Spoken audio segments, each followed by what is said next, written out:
방금 우리가 읽은 이 로마서 말씀은 이 로마서 중에서도 아주 많이 알려져 있는 그 말씀입니다. 그렇죠? 아주 익숙할 겁니다. 바울은 로마 교회에 편지하면서 1장부터 11장에 이르기까지 유대인 그리스도인과 그리고 헬라인 그리스도인 모두 하나님으로부터 얼마나 풍성한 은혜를 받은 사람인가라는 것을 앞에 11장에 걸쳐서 풍성하게 설명합니다.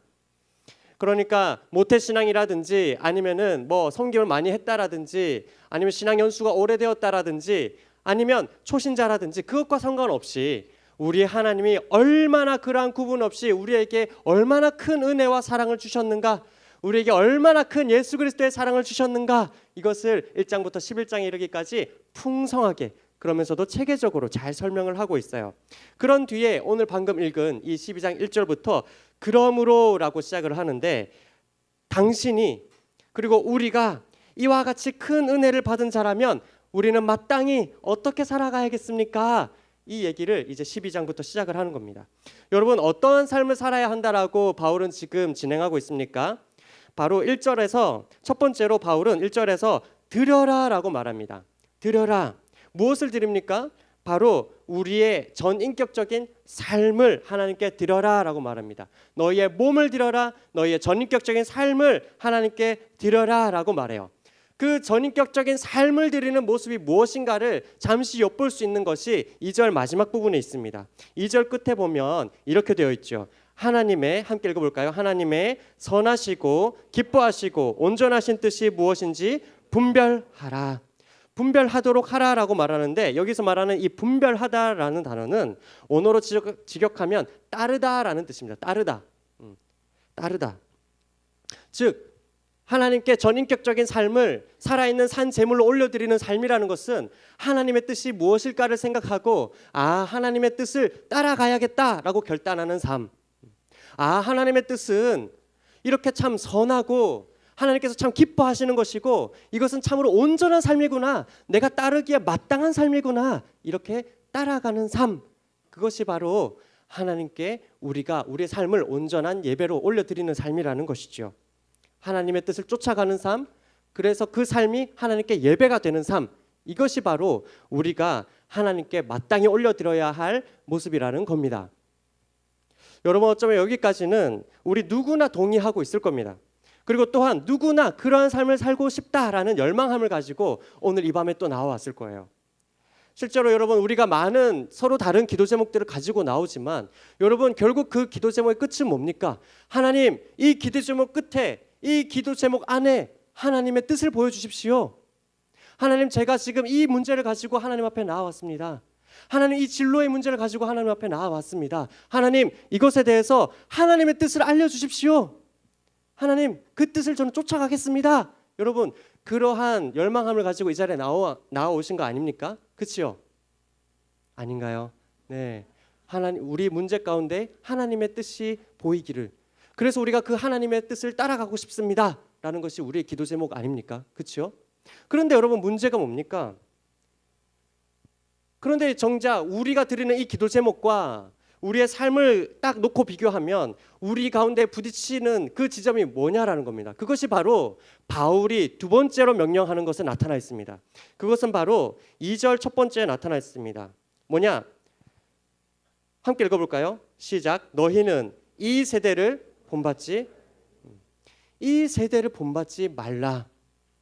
첫 번째 명령은 하나님께 삶을 드려라이고, 두 번째 명령, 우리 삶이 그럼에도 불구하고 하나님과 우리의 삶이 부딪히는 지점, 그것은 바로 이 세대를 본받는 문제입니다. 이 세대를 본받는 문제. 여러분, 본받는다라는 이 단어 또한 직역하게 되면 바로 같은 모양이 된다라는 겁니다. 같은 모양이 된다. 사랑하는 여러분, 제가 이 수양회를 앞두고서 함께 이 기도할 것을 어떠한 말씀으로 우리가 함께 기도했으면 좋겠습니까? 이 마음을 품을 때에 하나님께서 생각나게 하시고 계속 묵상하게 하신 지점이 바로 이 부분입니다. 여러분, 우리가 한번 스스로에게 한번 물어보시기 바라요. 여러분, 우리가 기도를 통해서 얻고자 하는 바가 무엇입니까? 그것은 정말로 하나님을 예배하기 위함입니까? 아니면 이 세대와 같은 모양이 되기 위해서 우리는 기도하고 있는 것입니까? 우리가 정말 기도하는 것은 하나님을 예배하기 위함입니까? 우리가 가지고 나온 이 기도 제목들 가운데에서 하나님의 뜻을 구하는 정말 그 궁극적인 이유는 그 뜻대로 해서 더욱더 이 세대와 같이 되고자 하기 위함은 아닙니까? 혹시 우리의 인생을 낭비하지 않고 더 효율적으로 이 세대와 같기 위한 그러한 기도 제목은 혹시 아닙니까? 갈라디아서 1장 4절에 보면 이렇게 말하고 있습니다. 그리스도께서 하나님 곧 우리 아버지의 뜻을 따라 이 악한 세대에서 우리를 건지시려고 우리 죄를 대속하기 위하여 우리 자기 몸을 주셨다. 다시 말하면 우리를, 오늘 저와 여러분을 이 세대에서 건지시기 위해서 예수님은 십자가를 지셨는데, 혹시 우리의 삶은 다시 이 세대와 더욱 같기 위해서, 아니 어쩌면 세상 사람들보다 더 빨리 같기 위해서, 세상 사람들보다 오히려 더 많이 같기 위해서, 이 세대와 같기 위해서 우리가 힘쓰고 있지는 않은가라는 점입니다. 그리고 그것을 목표로 우리는 살아가고, 그리고 그 이 세대와 더욱더 똑같이 되는 것이 어쩌면 우리의 자랑이 되고 있는 것은 혹시 아니냐라는 것이죠. 사랑하는 여러분, 혹시 오해하시지 마시기 바라요. 이렇게 말씀드리는 것은 우리가 어떠한 우리의 필요에 대한 기도와 간구, 하나님 저에겐 이것이 필요합니다, 하나님 저에겐 이것이 부족합니다 라고 말하는 이러한 모든 필요에 대한 기도와 간구가 하나님의 뜻에 반한다라는 것이 아닙니다. 여러분, 학업, 진로, 그리고 여러 가지 문제, 그리고 우리의 필요에 따라서 기도하는 것은 필요합니다. 또 그렇게 해야 합니다. 하나님께서 그렇게 하라고 말씀하셨습니다. 그것 자체가 나쁜 것이 아닙니다. 다만 무엇을 위해서 그렇게 기도하냐라는 것이죠. 내가 이 기도 제목이 해결되면 그래서 무엇을 얻겠냐라는 것입니다. 여러분, 우리의 기도 제목의 끝은 우리를 향한 하나님의 뜻을 더욱더 따르고, 그래서 우리를 사랑하시는 하나님을 정말 예배하기 위한 것, 여러분 그것이 정말 우리의 기도 제목의 끝입니까? 여러분, 정말 우리의 기도 제목대로 하면 복음이 정말 드러나게 됩니까? 아니면 내가 생각하는 그 학교, 내가 생각하는 그 직장, 여러분 바로 그것이 우리 인생의 목적 그 자체는 혹시 아닙니까? 여러분, 그래서 혹시 우리에게는 내가 기도하고 그래서 내가 기대하는 바로 그 결과만이 내가 살아갈 유일한 길입니다, 이렇게 우리가 고집 피우고 있는 것은 혹시 아닙니까?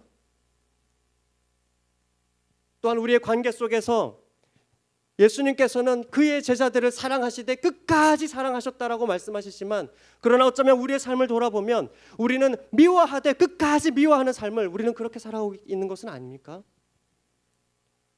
여러분, 이와 같은 고민에는 누구도 예외가 없을 거라고 생각합니다. 목회자의 길을 배워가고 있는 저에게도 마찬가지입니다. 저 역시 끊임없이 싸워야 되는 유혹이 바로 이 지점인 것 같아요.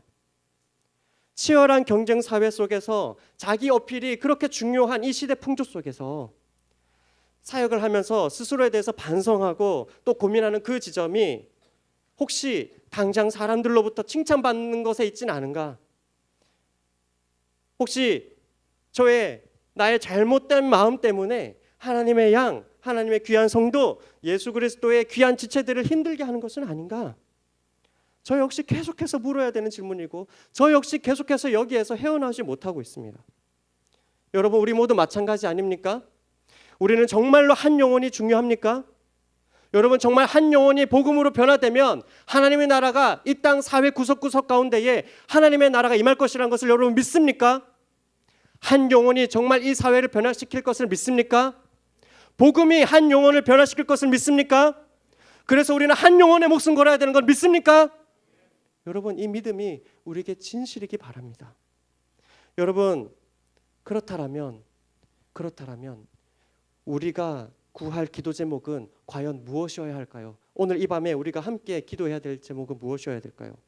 우리의 삶이, 우리의 기도가, 그리고 우리의 섬김이, 교회 밖을 떠나면 우리의 학업이, 그리고 우리의 업무와 또 우리가 맺는 모든 관계들이 하나님께 드릴 살아있는 예배가 되기 위해서 오늘 이 시간 우리가 기도해야 될 바가 무엇일까요?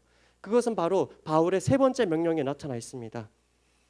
바로 세 번째 명령은 변화를 받으라라는 것입니다. 우리 2절 말씀을 함께 읽어보겠습니다. 한 번 더 읽겠습니다. 시작. 너희는 이 세대를 본받지 말고 오직 마음을 새롭게 함으로 변화를 받아. 마음을 새롭게 함으로 변화를 받으라.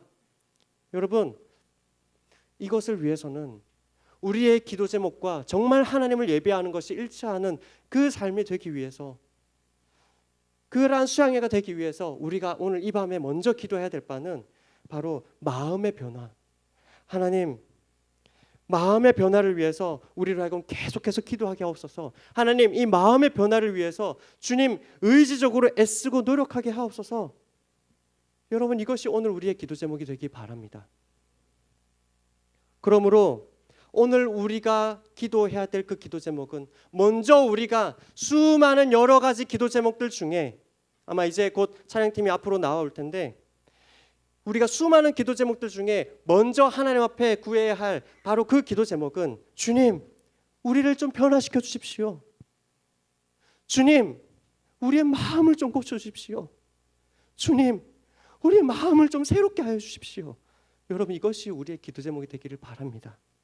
오늘 이 시간 우리가 이것을 좀 생각하면서 함께 찬양하면서 먼저 하나님 앞에 나아갔으면 좋겠습니다.